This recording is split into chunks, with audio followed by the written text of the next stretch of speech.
ஒரு திரைப்படம் தயாரிக்கிறதுக்கு pre production, production, post production இப்படி பல கட்டங்கள் இருக்கு. ஸோ எல்லாத்துக்குமே தயாரிப்பாளர்கள் வந்து செலவு செய்ய வேண்டியது இருக்கு. ஆனா படம் வந்து மார்க்கெட்டிங் பண்ணி அடுத்த ஸ்டேஜ் ரிலீஸ் ஆகுறப்ப வந்து என்னன்னா வரவுன்றது வந்து இங்க ரொம்ப கம்மியா இருக்கு. இப்ப 99% படங்கள்ல வந்து வரவுன்றதே இல்ல. ஒரு போஸ்டர் காசு கூட வர்றது அப்படிதான் வந்து இன்றைய சினிமா உலகம் இருக்கு.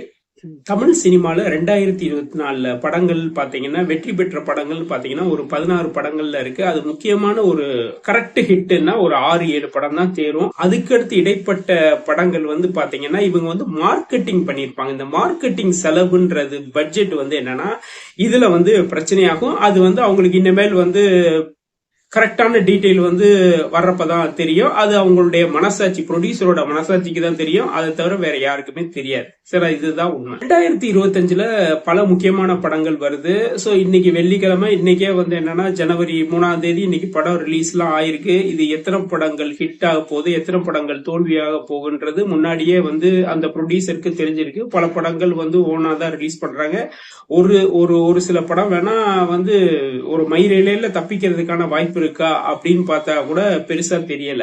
2025 தமிழ் சினிமால முக்கியமான படங்கள் லிஸ்ட்ல பாத்தீங்கன்னா கூலி, நடிகர் ரஜினிகாந்த் நடிச்சிருக்காரு. லோகேஷ் கனகராஜ் டைரக்ஷனு. அமீர் கான், ஹிந்தில வந்து அமீர் கான், தெலுங்குல நாகார்ஜுனா, கன்னடத்துல உபேந்திரான்னு சொல்லி ஒரு மிக்சிங்க போட்டு வந்து நம்மகிட்ட கொடுக்க போறாங்க. படம் தயாரிப்பு பாத்தீங்கன்னா Sun Picture, music Anirudh. So இப்படி ஒரு பெரிய காம்போவோடு தான் உள்ள கிளம்புறாங்க. தக் லைஃப். சோ 37 வருஷங்களுக்கு பிறகு மணிரத்னம் கமலஹாசன் கூட்டணியில வர்ற படம், பெரிய எதிர்பார்ப்பு உள்ள படம். சோ அந்த படத்துடைய போஸ்டர் எல்லாம் பாத்தீங்கன்னா ஒரு ஹாலிவுட் படத்துடைய ஒரு போஸ்டர் ஃபீலிங் தான் தெரியுது. ஆனாலும் வந்து ஒரு நம்பி உள்ள இறக்குறாங்க. சோ மணிரத்னம் படம்னாலே அதுக்குன்னு ஒரு மார்க்கெட்டிங் இருக்கு. நடிகர் கமல் படம். சோ அப்படின்றப்ப வந்து உங்களுக்கு சொல்லவே தேவையில்ல, எதிர்பார்ப்பு அதிகமா தான் இருக்கு. AR Rahman music. நடிகர் அஜித்துக்கு வந்து இந்த வருஷம் வந்து 2 படம். சோ குட் பேட் அக்லி ஒன்னு, விடாமுயற்சி வந்து பொங்கல் ரேஸ்ல வந்து பின்னாடி போனனால நிறைய படங்கள் வந்து உள்ள வருது. அதுல பல படங்கள் வந்து என்னன்னா தியேட்டர் பிரச்சனையில பின்னாடி போகும். சோ அது வேற விஷயம். விடாமுயற்சி படம் வந்து என்னன்னா கதை ஹாலிவுட் படத்துல இருந்து காப்பின்னாங்க, ரைட்ஸ் வாங்கல. சோ இந்த மாதிரி பிரச்சனையில இருக்குன்னு சொல்லப்பட்டது.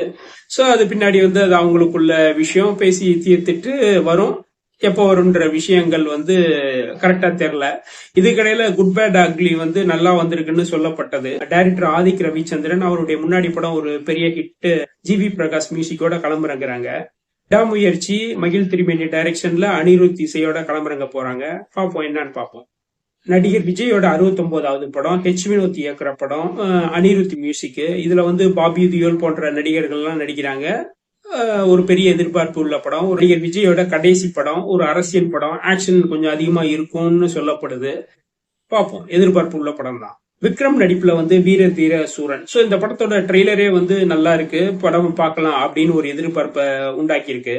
டைரக்டர் அருண்குமார் டைரக்ஷன் பண்ண படம்.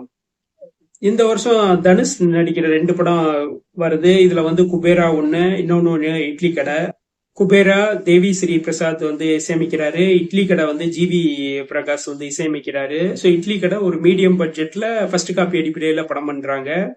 குபேராவோட டைரக்டர் முன்னாடி இவங்க 2 பேரும் சேர்ந்து ஹிட் காம்போல உள்ள கிளம்புறாங்க. ரெட்ரோ, சூர்யா கார்த்திக் சுப்ராஜோட படம். சோ கார்த்திக் சுப்ராஜ்னாலே கடகடன்னு எடுத்து முடிச்சிருவாரு. சோ எந்த விதமான ப்ராப்ளமும் இல்லாத படம். சோ படத்துடைய ஒரு அவுட்லைன், அந்த ஒரு போஸ்டரும் சரி, சோ அவங்க பண்ண அந்த ரிலீஸ் கட் ஷாட் இது சரி ஓரளவு நல்ல வித்தியாசமா இருக்கு. பார்க்கலாம், ஒரு நல்ல எதிர்பார்ப்பு உள்ள படமா தான் இருக்கு.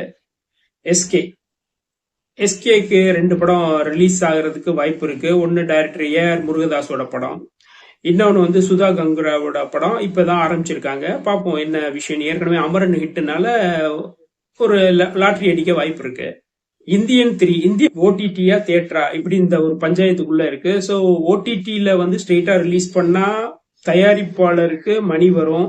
சோ தியேட்டரையும் விட முடியாது. ஏன்னா வந்து பாத்தீங்கன்னா இழந்த தோல்வியை வந்து மீண்டும் வெற்றி பெற்றுனா தியேட்டர்ல வந்தாதான் நல்லா இருக்கும். சோ நம்ம வந்து ஓடிடில பாக்குறத விட தியேட்டர் எக்ஸ்பீரியன்ஸ்ன்றதுதான் எல்லாமே பார்ப்பாங்க. சோ இந்தியன் 3யோட ட்ரெய்லரும் பாக்குறதுக்கு நல்லா தான் இருக்கு. சோ பார்ப்போம், அது எதிர்பார்ப்பு உள்ள படம் தான். தயாரிப்பாளர், டைரக்டர், நடிகர் கூடிய பஞ்சாயத்து முடிச்சுட்டு கண்டிப்பா தியேட்டருக்கு தான் வரும். அதுக்கடுத்து தான் ஓடிடிக்கு போகும்னு நினைக்கிறேன். நடிகர் கார்த்தியோட 2 படங்கள் வா வாத்தியார், சோ சர்தார் 2. சோ இரண்டுமே வந்து ஒரு எதிர்பார்ப்புள்ள படம். சர்தார் ஏற்கனவே ஹிட்டான படம். வா வாத்தியார் சோ நலன் குமாரசாமி படம். இதுல வந்து ராஜ்கிரண், சத்யராஜ்னு ஒரு பட்டாளத்தோட தான் உள்ள இறங்குறாங்க.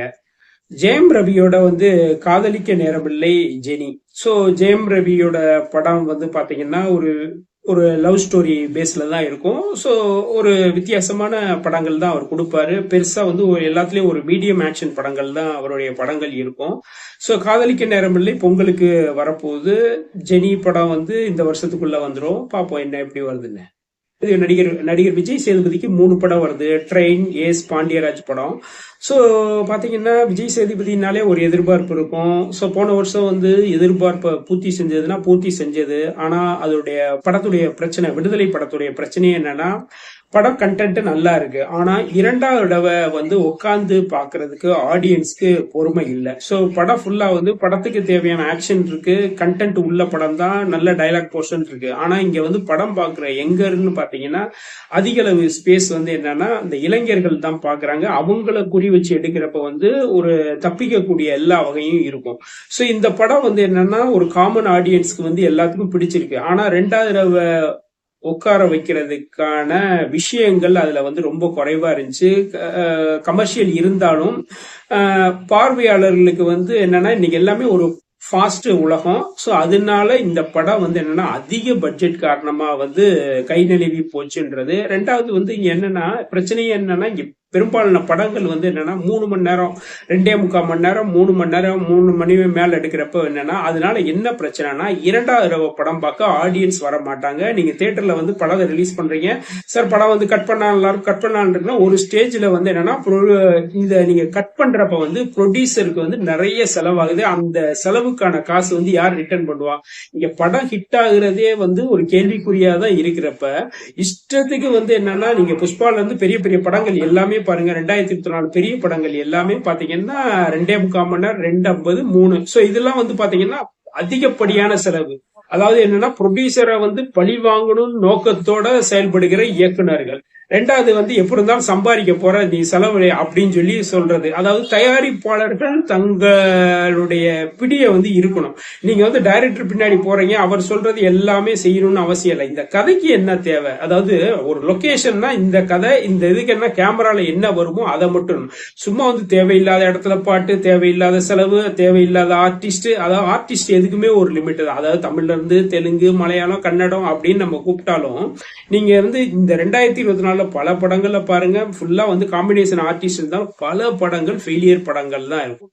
நம்மளுக்கு வந்து இங்க இருந்து ஒரு படம் வந்து நீங்க வந்து இந்திய ஆர்டிஸ்ட நீங்க கூப்பிட்டு வரீங்கன்னா ஒரு பெரிய வெயிட்டான ஆர்டிஸ்டா இருக்கிறப்ப வந்து தியேட்டர் ஆடியன்ஸ் போவாங்க. சும்மா வந்து ஒரு வில்ல நடிகர் போனா அங்க யாரும் போனா பேருக்கு வந்து ஒரு குறிப்பிட்ட சதவீதம் தான். ஆனா நீங்க வந்து ஒரு போஸ்டர் காசோ அந்த கியூபு காசோ இதுக்கான அமௌண்ட் எல்லாம் பாத்தீங்கன்னா பெரிய அளவு. உங்களுக்கு மேலோட்டம் பாக்குறப்ப வந்து சரி இது போட்டா ஒர்க் அவுட் ஆகும். இப்ப வந்து பாத்தீங்கன்னா நம்ம கூலி படத்துல அமீர் கான் நடிக்கிறாரு. சோ அமீர் கான் வந்து என்னன்னா அவர் நடிச்சு வந்து கொஞ்சம் கேப் ஆயிடுச்சு. சோ அமீர் கானுக்குன்ற ஒரு பிராண்ட் நேமுக்கு அமீர் கானுக்குரிய மார்க்கெட் இருக்கு. சோ அதுக்கு கொடுக்கப்படும் கூலி ஓகே.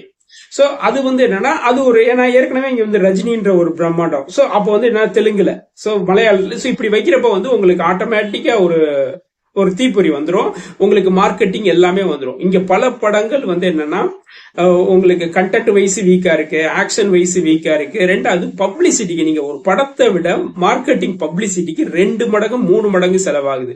நீங்க சும்மா வந்து என்னன்னா பத்திரிகையில விளம்பரம் கொடுத்தா இங்க யாரு வந்து போய் பார்க்க போறதில்ல. இன்னைக்கு எல்லாமே வந்து என்டர்டைன் ஆயிடுது. மக்களுக்கு வந்து அடுத்து போய்கிட்டு இருக்காங்க. சோ என்னன்னா ஓப்பனிங் மவுத் தான். படம் நல்லா இருக்கா, நல்லா. நீங்க எவ்வளவுதான் வந்து ஒரு தியேட்டர்ல வந்து ஒரு 20 பேர் 30 பேரை கூப்பிட்டு பில்டப் பண்ணாலும் இங்க வந்து என்னன்னா சில விஷயங்கள் நடக்கிறதா நடக்கும். ஏன்னா இன்னைக்கு எல்லாருமே வந்து படம் பார்க்கறோட மைண்ட்ல இல்ல. சோ அவங்களுக்கான பொருளாதார வளரல. இது பெரும்பாலான படத்துடைய பிரச்சனைகள். 2024 பல நல்ல படங்கள் வந்திருக்கு.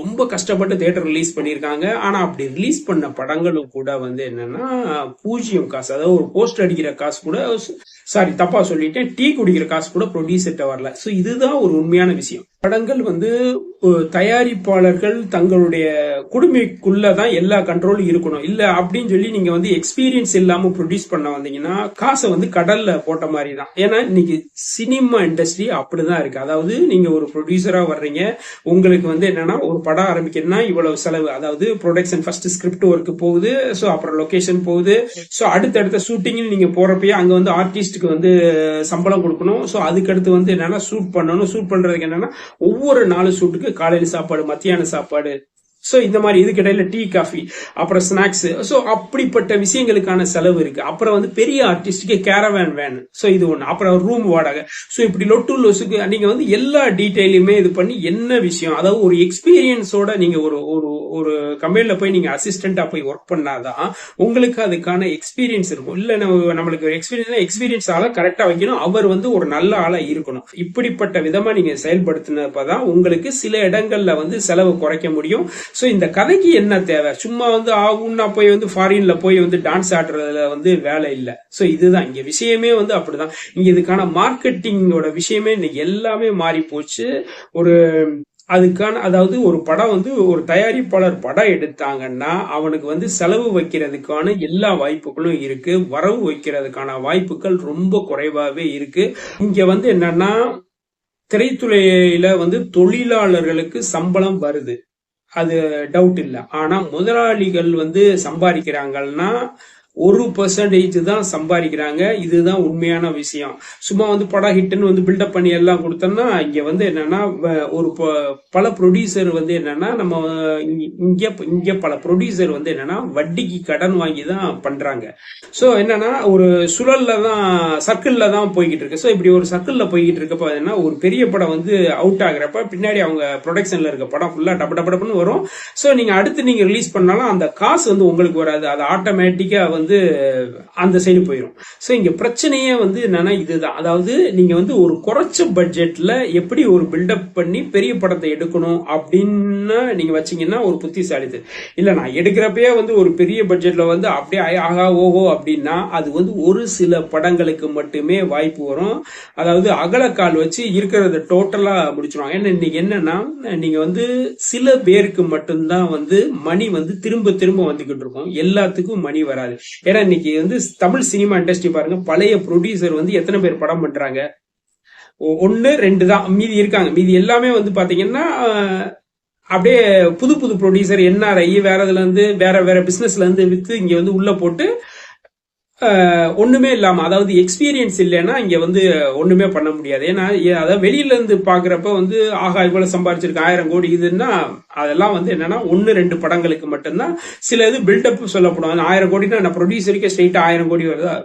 சோ ஒவ்வொன்னு கடந்து அவ வர்றப்ப வந்து பாத்தீங்கன்னா ஒரு 400 கோடியோ 500 கோடியோ 700 கோடி அப்படிதான் இருக்கும். அது யாருக்காவது ஒரு ஆளுக்கு 2 ஆளுக்கு மட்டும்தான். அது இன்னைக்கு சினிமா வந்து என்னன்னா ஒரு மாய வலை உலகமா இருக்கு. நீங்க வந்து இதுல வந்து ஒரு அசிஸ்டன்டாவோ ஏதோ ஒரு விஷயத்துல வந்து ஒரு நீங்க கொஞ்சம் ஒர்க் பண்ணிட்டு, ஒரு படம் தயாரிக்கிறதுன்றது ஒரு பெரிய விஷயம் இல்ல, நீங்க ஒரு அசிஸ்டன்டா இருந்து ஒரு ஒர்க் பண்ணிட்டு தெரிஞ்சுக்கிட்டு படம் ப்ரொடியூஸ் பண்ணீங்கன்னா நீங்க தப்பிக்கிறதுக்கான வாய்ப்புகள் கொஞ்சம் இருக்கு. சோ இதுதான் உண்மை. ஏன்னா இன்னைக்கு என்னன்னா இந்த மாதிரி அசிஸ்டண்டா இருந்து ரொம்ப கஷ்டப்பட்டு வந்து சில பேர் சேஃப் ஆனவங்களும் இருக்காங்க, சில பேர் வந்து சேஃப் ஆகுறதுக்கான வாய்ப்புகள் வந்தும் அது வச்சு திருப்பி வந்து ஒரு சூதாட்ட மாதிரி அடுத்த படம் போய் மொத்தத்தையும் உருவன கேஸும் இருக்காங்க. சோ நம்ம வந்து என்னன்னா இது வந்து அப்படி ஒண்ணுமே, அதாவது நீங்க வந்து தயாரிப்பாளராக வர்றீங்கன்னா உங்களுக்கு வந்து என்னன்னா ஃபர்ஸ்ட் அந்த படம் வந்து என்ன, ஒரு படத்துக்கு என்னென்ன செலவு ஃபுல் டீடைல் எல்லாமே வந்து என்னென்ன படம், ஒரு ஆர்டிஸ்ட்க்கு சம்பளம். சோ இஷ்டத்துக்கு ஒரு ஆர்டிஸ்ட் போவானா கண்ணை மூடிக்கிட்டு ஒரு 50 கோடியா 100 கோடி இழுத்து கொடுத்தேன்னா போக வேண்டியதான். இதுதான், அதாவது நீங்க வந்து ஒரு ப்ரொடியூசர்ன்ற முறையில வந்து பேரு கிடைக்கும் தவிர சோ உங்களுக்கான உண்மையான விஷயம் வந்து வராது, நீங்க சம்பாதிக்க முடியாது. வேணா பிளாக் மணி இருந்தா வேணா வந்து போடலாம். சோ இதுதான் உண்மையான விஷயம்.